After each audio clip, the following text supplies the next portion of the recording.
അറിവിൻ മുത്തുകൾ വാരേണം. പുസ്തകമെന്നൊരു ചങ്ങാതി ഉത്തമനായൊരു വഴി കാട്ടി. പുസ്തകമെന്നൊരു ചങ്ങാതി ഉത്തമനായൊരു വഴി കാട്ടി. അറിയുക നമ്മൾ ലോകത്തെ വായന എന്നൊരു കർമ്മത്താൽ. വായിച്ചങ്ങനെ വളരേണം, നേടണമെന്നും വിജ്ഞാനം. വായിച്ചങ്ങനെ വളരേണം, നേടണമെന്നും വിജ്ഞാനം. എനിക്ക് തോന്നുന്നു ചെറുപ്പത്തിൽ തന്നെ സൗദി അറേബ്യയിൽ പോയി അവിടെ ഒരു സ്കൂളിൽ ജോലി ചെയ്തു. പിന്നീട് വർത്തമാന പത്രത്തിൽ കുറച്ചു കാലം ജോലി ചെയ്തു. ചന്ദ്രിക പത്രത്തിന്റെ വാരാന്ത പതിപ്പിലും ചന്ദ്രിക വീക്കിലിക്കും ചില പ്രത്യേകതകളുണ്ട്. അതായത് മുത്തശ്ശി പത്രങ്ങളോട് മത്സരിക്കാൻ പറ്റുന്ന എല്ലാ ഉള്ളടക്കവും ഉള്ള പ്രസിദ്ധീകരണങ്ങളാണ് അവരുണ്ട്. അതായത് ഏത് പാർട്ടിക്കാരായാലും ചന്ദ്രിക വാരാന്ത പതിപ്പ് തുറന്നു നോക്കാതിരിക്കില്ല. കാരണം അതിൽ കാപ്പുള്ള പത്രങ്ങളാണ്. അങ്ങനെയുള്ള ചന്ദ്രിക വാരാന്ത പതിപ്പിന്റെ ചുമതലയുള്ള ഒരാൾ കൂടിയാണ് അദ്ദേഹം. അപ്പോൾ ഷാഫിയുടെ പുസ്തക പ്രകാശന ചടങ്ങിന് അദ്ദേഹം വേണമെന്ന് ഞങ്ങൾ അദ്ദേഹത്തോട് ആവശ്യപ്പെട്ടു. ഇപ്പൊ തിരക്കിനടിയിലും വരാമെന്നേറ്റു. പിന്നെ രാവിലെ 9 മണിയോടെ തന്നെ അദ്ദേഹം പുറപ്പെട്ടു. അദ്ദേഹത്തിന് ഈ പരിപാടിയിലേക്ക് സ്നേഹപൂർവ്വം സ്വാഗതം ചെയ്യുന്നു. സഹായങ്ങൾ ചെയ്യുമെന്നൊക്കെ അദ്ദേഹം കഴിഞ്ഞ ദിവസം ഒരു വേദിയിൽ പ്രസംഗിക്കുന്നത് കേട്ടിട്ടുണ്ട്. അദ്ദേഹത്തെ ഈ പരിപാടിയിലേക്ക് ഞാൻ സ്നേഹപൂർവ്വം സ്വാഗതം ചെയ്യുന്നു. പുസ്തകം ഏറ്റുവാങ്ങുന്നത് AS മുഹമ്മദ് കുഞ്ഞിയാണ്. അദ്ദേഹം സാഹിത്യവേദിയുടെ പ്രസിഡന്റാണ്. അദ്ദേഹത്തെ മേഖലയിൽ ഇങ്ങനൊരു സംഭവമുണ്ട്. ഷാഫി പല ഘട്ടങ്ങളിലും ഷാഫിയുടെ പെരുമാറ്റ രീതിയുണ്ട്. ഏറ്റവും താഴെ തട്ടിലുള്ളവരായാലും മേലെ തട്ടിലുള്ളവരായാലും ഒന്നിച്ച് ചേർന്ന് നിന്ന് അവരോട് പ്രവർത്തിക്കുക, അല്ലെങ്കിൽ അവരെ പരിചയപ്പെടുക. ഞാൻ പലപ്പോഴും അത്ഭുതത്തോടെ നോക്കിയിട്ടുണ്ട്. സാധാരണ ഈ പത്രമേഖലയിലുള്ളവർ, പത്രപ്രവർത്തകർക്ക്, പോലീസുകാരെ കാണുമ്പോൾ സാറേ എന്ന് പറഞ്ഞിട്ടാണ് സംസാരിക്കുക. പക്ഷെ ഷാഫി ഇതുവരെ സാറേ എന്ന് വിളിക്കുന്നത് ഞാൻ കേട്ടിട്ടുണ്ട്. എവിടെ പോയി, സുഖാണല്ലോ, കുട്ടികൾക്ക് സുഖാണല്ലോ. ആ രീതിയിൽ സാധാ പോലീസുകാർ മുതൽ ചിലപ്പോ പോലീസ് ചീഫ് വരെ ഉള്ളവരോട് ഷാഫിയുടെ പെരുമാറ്റം ആ രീതിയിലായി. അവരോട് അടുപ്പം പുലർത്തുക, അതായത് സ്നേഹത്തിന്റെ ഭാഷയിലാണ് ഷാഫി സംസാരിക്കാറുള്ളത്. ഇപ്പോ ഈ യാത്രാകരണം കൂടാതെ എൻഡോസൾഫാൻ ഒരു വിഷമല്ല എന്നുള്ള രീതിയിൽ പത്രപ്രവർത്തകർ പോലും അതിനെതിരെ, സമരങ്ങൾക്കെതിരെ പറയുകയും പ്രവർത്തിക്കുകയും ചെയ്യുന്ന ആൾക്കാരുണ്ട്. അപ്പൊ അതിനിടയിൽ കാസർഗോഡ് ജനറൽ ആശുപത്രിയിൽ ഒരു കുഞ്ഞ് കണ്ണുകളില്ലാതെ ജനിക്കുന്നു. കണ്ണുകളില്ല. ഇപ്പൊ ഷാഫി അതായത് പത്രപ്രവർത്തകർ എന്ന രീതിയിൽ പല തരത്തിലുള്ള ആൾക്കാരുണ്ട്. അതായത് ചിലപ്പോൾ മേലെ തട്ടിൽ മാത്രം പ്രവർത്തിക്കുന്ന ഒരു വിഭാഗമുണ്ട്.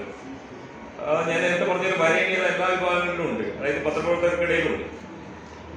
അപ്പൊ ഷാഫി രാവിലെ ആസ്പത്രികള്, പോലീസ് സ്റ്റേഷനുകളിൽ ഏതാണോ സാധാരണക്കാർ ഇടപെടുന്ന മേഖലകൾ അവിടെയൊക്കെ നേരിട്ട് ചെന്ന് അവരെ കാണുകയും അവർക്ക് പറയാനുള്ളത് കേൾക്കുകയും അത് വാർത്തയാക്കുകയും ചെയ്യുന്ന ഒരു ശീലം എന്താണെന്ന് ഒക്കെ വളരെ വ്യക്തമായി അറിയുന്ന ഒരുപാട് മുഖങ്ങളാണ് എൻ്റെ മുമ്പിൽ കാണുന്നത്.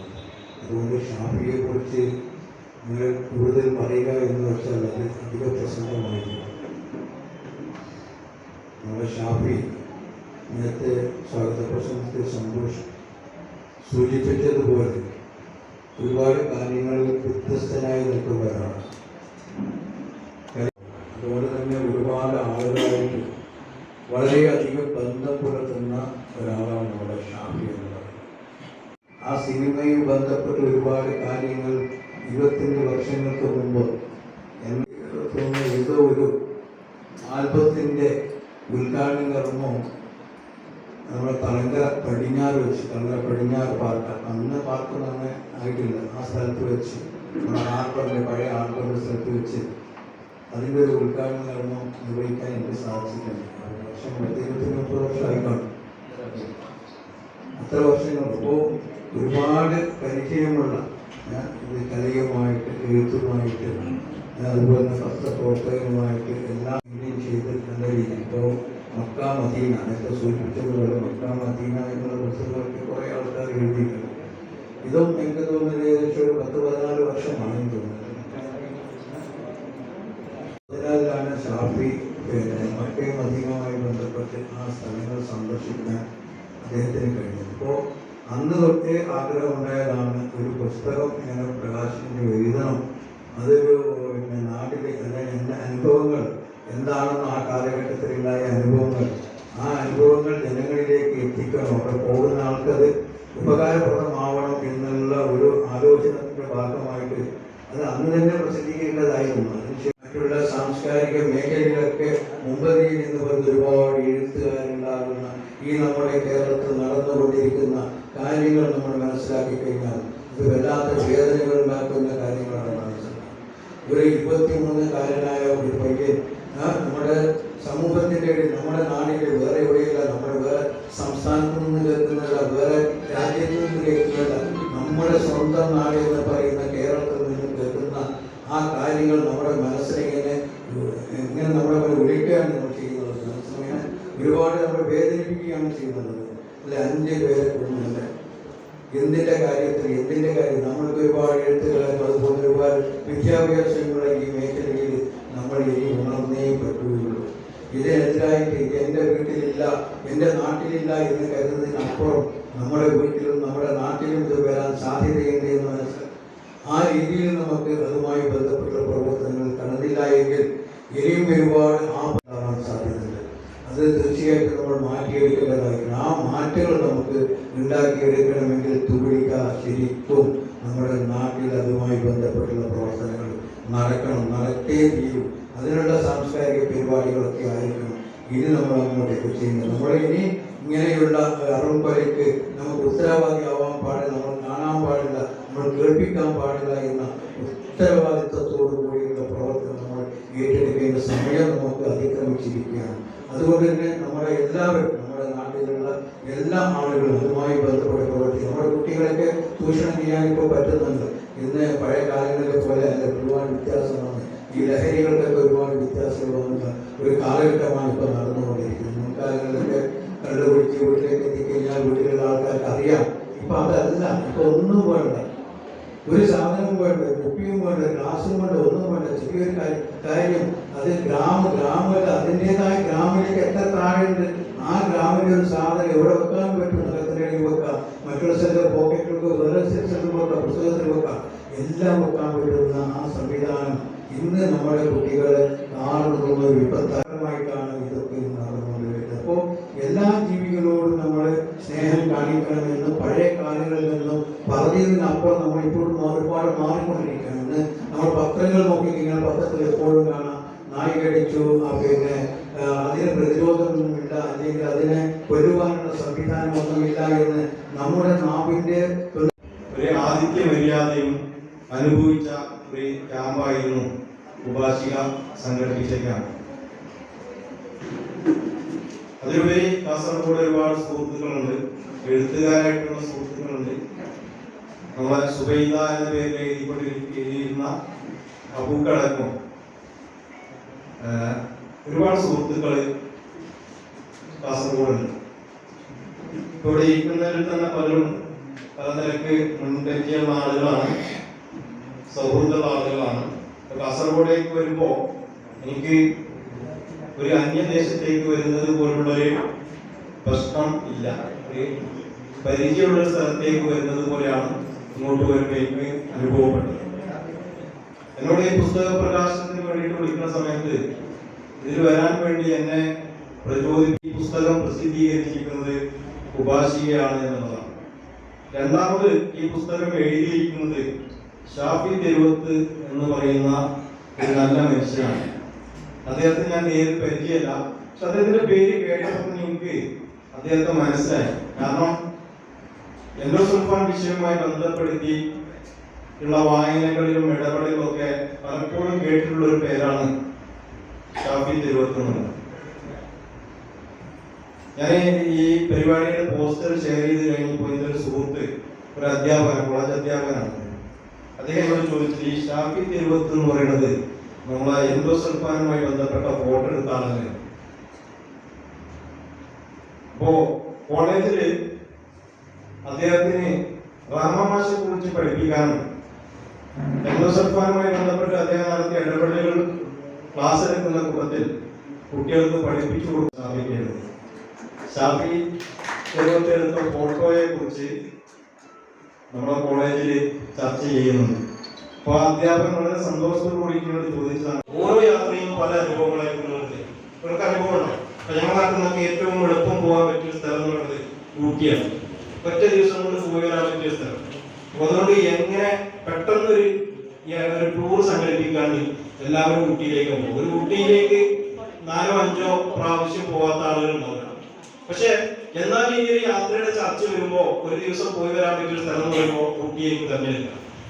അതാ ഊട്ടിയിൽ പോയി ഒരു വട്ടം പോയിട്ട് പിന്നെ അല്ല, അതേപോലെ ഒരു ഗ്രൂപ്പിൽ തന്നെ ഇത്തരം കർമ്മങ്ങൾക്ക് വേണ്ടി പോകുന്ന യാത്ര ചെയ്യുന്ന ആൾക്കാർ പോകുന്നതിന് മുമ്പ് പറഞ്ഞത് വൈകാരികമായ ചില തലങ്ങളുണ്ട്. അവിടെ എത്തുമ്പോൾ നിന്റേതായ ചില രൂപങ്ങൾ ഉണ്ടാവണം. അവിടെ വേറെ ഒരു ചിന്തയും പാടില്ല. അള്ളാഹുവിനെ കുറിച്ചൊരു ചിന്തയല്ലാതെ ഒരു ഉപദേശിക്ക് കൊടുത്തതാണ്. തിരിച്ചു വന്നിട്ട് എന്നോട് പറയുന്നു, മക്കയിലും മദീനയിലും പ്രചരിപ്പിക്കുന്നതിന് ആദ്യം കിടന്ന് ചെയ്തവനാണ് ഞാൻ. ആ ഒരു ഭാഗ്യമുണ്ട്.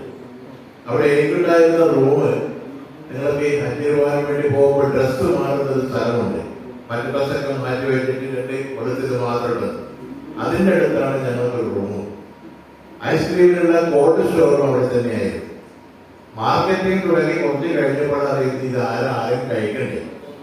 ഐസ്ക്രീമും വീതും കോണും ഇതെല്ലാം കഴിക്കാൻ ആളെ കിട്ടാതെ വന്ന് മാർക്കറ്റിംഗ് കിട്ടാതെ വന്ന് ഇങ്ങനെ ഒരു സംഭവത്തിലിരിക്കുമ്പോൾ ഞാൻ അഭയം പ്രാപിച്ചത് ഇവിടുത്തെ മക്കയിലാണ്.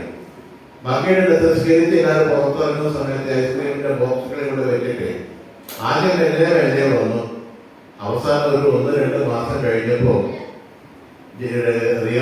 ദുബൈയിൽ നിന്ന് അയക്കുന്ന ഐസ്ക്രീം മതിയാകാതെ വന്ന ഒരവസ്ഥയുണ്ടായി. പ്രത്യേകിച്ച് ഹജ്ജിംഗ് സീസണിൽ എത്രയോ വണ്ടികൾ കൊണ്ടുവന്ന് തുറന്നിട്ടും അതങ്ങനെ തന്നെ പോയി. ആ കച്ചവടം ഇന്ന് നിലനിൽക്കുന്നുണ്ട്. എന്റെ പേരോട് കൂടി തന്നെ എനിക്കൊരു അഭിമാനമുണ്ട്. പുസ്തകത്തെ കുറിച്ചുള്ള അയ്യായിരം ഭാഷയിലെ ഇതിന്റെ പൂർണ്ണമായ അർത്ഥങ്ങൾ മനസ്സിലാക്കിയ ആളാണ് ഞാൻ.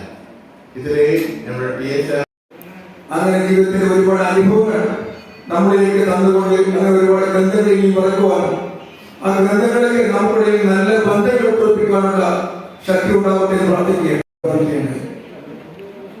അദ്ദേഹം ഒരു പത്രപ്രവർത്തകൻ മാത്രമായിരുന്നില്ല, അദ്ദേഹം ഒരു സാമൂഹ്യ പ്രവർത്തകൻ മാത്രമല്ല.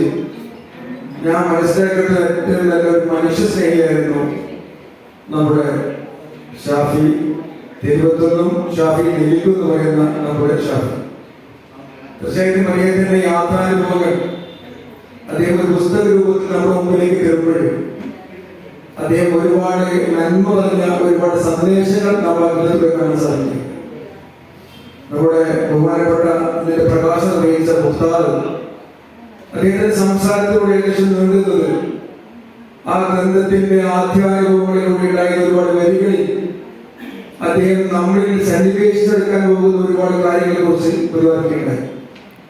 തീർച്ചയായിട്ടും ഏവർക്കും എഴുതാൻ കഴിയുമെങ്കിൽ ആ എഴുത്തുകളെ പുസ്തകത്തിലാകുകയും അത് സമൂഹത്തിലേക്ക് എത്തുമ്പോഴാണ് അത് ജീവനുള്ളതാവുക.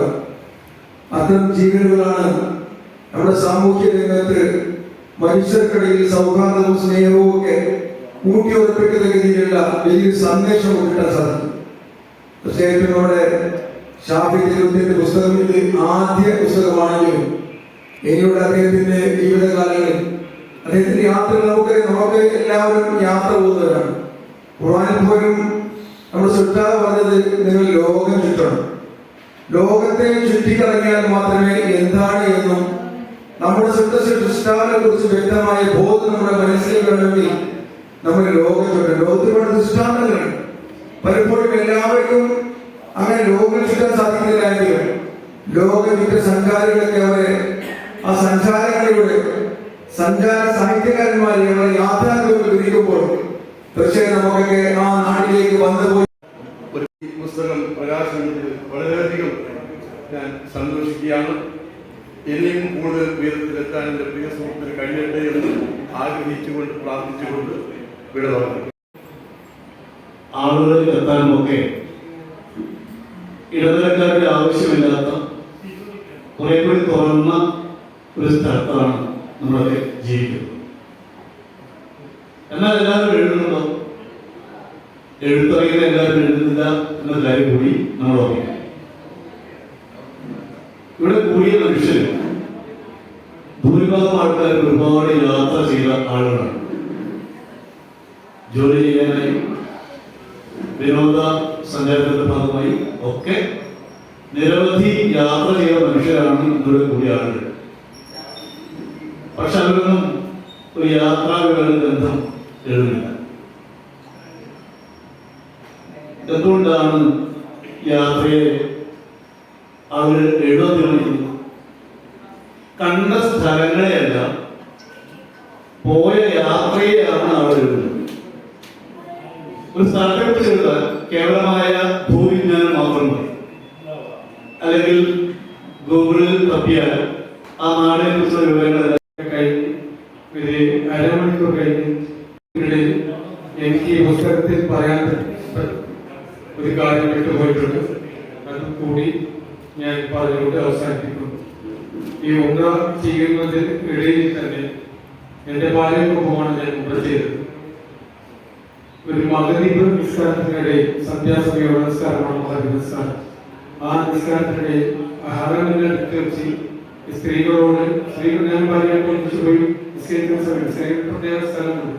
അപ്പോൾ ഒന്നിച്ച് ഇന്ന സമയത്ത് അവിടുത്തെ സെക്യൂരിറ്റിക്കാർ എന്ന് പറഞ്ഞു അവിടെ നിന്ന് മാറിക്കാം, പെട്ടെന്ന് മാറിക്കാം.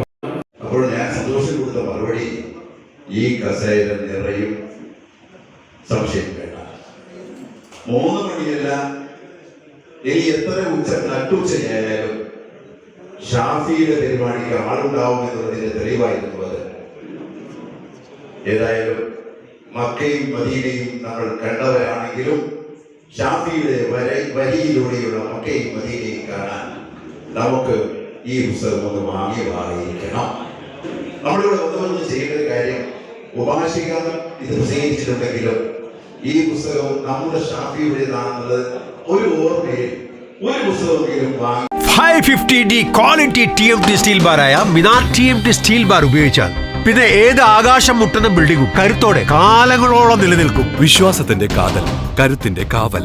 Minar TMT Tempcore FE 550D steel bar. Mariyam body ലോഷന് വെല്ലുന്ന ഒരു ലോഷൻ നമ്മുടെ കയ്യിലെത്തിയിട്ടുണ്ട്. അൽ ഫലാജ് പെർഫ്യൂം ഇൻഡസ്ട്രി എന്നുള്ള ബ്രാൻഡിന്റെ മുസ്കാൻ എന്ന് പറഞ്ഞിട്ടുള്ള ഒരു ബോഡി ലോഷൻ ആണ്. ഇതിന്റെ ബോക്സും കാര്യങ്ങളൊക്കെ ഇതാ ഈ രൂപത്തിലാണ്. നല്ലൊരു ഗിഫ്റ്റിംഗ് പ്രസന്റേഷനും കാര്യങ്ങളൊക്കെ കൊടുത്തിട്ടുണ്ട്. ഇവിടെ നല്ലൊരു മുസ്കാൻ എന്ന അറബിയിലെ കാലിഗ്രഫിയും കാര്യങ്ങളൊക്കെ കൊടുത്തിട്ടുണ്ട്. നല്ല ബ്യൂട്ടിഫുൾ ആയിട്ടുള്ള പ്രസന്റേഷൻ കേട്ടോ. ജസ്റ്റ് ഓപ്പൺ ചെയ്തുതരാം. ഈ രൂപത്തിലായിരിക്കും ഇതിന്റെ ഓപ്പണിംഗും പ്രസന്റേഷനും വരുന്നത്. ഇതാണ് മുസ്കാൻ എന്ന് പറഞ്ഞിട്ടുള്ള ബോഡി ലോഷൻ. എന്റെ മോനെ ഇതിന്റെ സ്മെല്ല് സ്നിഫ് ചെയ്യുന്ന വേണം, വേറെ ലെവൽ സ്മെല്ല്. കാരണം മറിയം ബോഡി ലോഷൻ വർഷങ്ങളായിട്ട് ഞാൻ യൂസ് ചെയ്തുകൊണ്ടിരിക്കുന്ന ഒരു ബോഡി ലോഷൻ ആയിരുന്നു. പക്ഷെ മുസ്കാൻ കിട്ടിയതിനു ശേഷം മറിയം ബോഡി ലോഷൻ ഒന്നുമല്ല ചെയ്യുന്ന ഓൾമോസ്റ്റ് ഒരു 99.9% പേരും ഈ ഒരു ഫ്രാഗ്രൻസ് ഇഷ്ടപ്പെടും. കാരണം നല്ലൊരു സ്വീറ്റ് ആയിട്ടുള്ള floral, fruity, vanilla, creamy, candy, milky സ്മെല്ലാണ് മുസ്കാനിൽ വരുന്നത്. വേറെ ലെവൽ സാധനം. ട്രൈ ചെയ്ത് നോക്കി, ഏതായാലും ഡിസപ്പോയിന്റഡ് ആവില്ല. മറിയത്തിനെക്കാട്ടിയും അത്യാവശ്യം നല്ല ലാസ്റ്റിംഗ് കിട്ടുന്നുണ്ട്. ഇത് നിങ്ങൾ GCസിലൊക്കെ കുളിച്ച് കഴിഞ്ഞ ശേഷം നെക്കിലൊക്കെ അപ്ലൈ ചെയ്യുക. എന്നിട്ട് ക്ലോത്തും കാര്യങ്ങളൊക്കെ ഇട്ട് നിങ്ങൾ ഓഫീസിലൊക്കെ പോയി തിരിച്ചു വന്ന് നിങ്ങൾ ക്ലോത്ത് ചേഞ്ച് ചെയ്യുന്ന സമയത്തും ഈ ഒരു സ്മെല്ല്